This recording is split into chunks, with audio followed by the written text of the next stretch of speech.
Saudi আরব সহ মধ্যপ্রাচ্যের সঙ্গে মিল রেখে চাঁদপুরের হাজীগঞ্জ উপজেলার সাদরা দরবার শরীফ সহ জেলার প্রায় অর্ধশত গ্রামে উদযাপিত হয়েছে ঈদুল আজহা।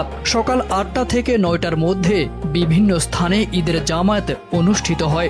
নতুন পোশাক পরে মুসল্লিরা ঈদগাহ মাঠে আসেন। শিশুদের মধ্যেও ছিল উৎসবের আমেজ।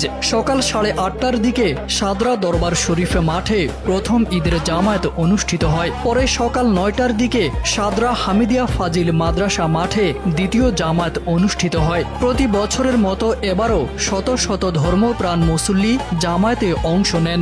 মুসল্লিদের জন্য নিরাপদ ও সুন্দর পরিবেশে নিশ্চিত করা হয়। 5+ স্টার রেটিং প্রাপ্ত দেশের সর্বোচ্চ বিদ্যুৎ সাশ্রয়ী ওয়ালটন এসি। স্মার্ট কমফোর্ট এখন নেক্সট লেভেলে। তবে নামাজ শেষে বৃষ্টির কারণে কিছুটা ভোগান্তি দেখা দেয়। এদিকে ফরিদগঞ্জ উপজেলার কয়েকটি গ্রামেও ঈদ উদযাপন করা হয়। সুবিদপুর ইউনিয়নের টোরা মুন্সিরহাট কেন্দ্রীয় জামে মসজিদে সকাল 8টার দিকে প্রথম ঈদের জামায়াত অনুষ্ঠিত হয়। এছাড়া টোরা ঈদগাহ মাঠে সকাল 9:45টার দিকে আরেকটি জামায়াত অনুষ্ঠিত হয়।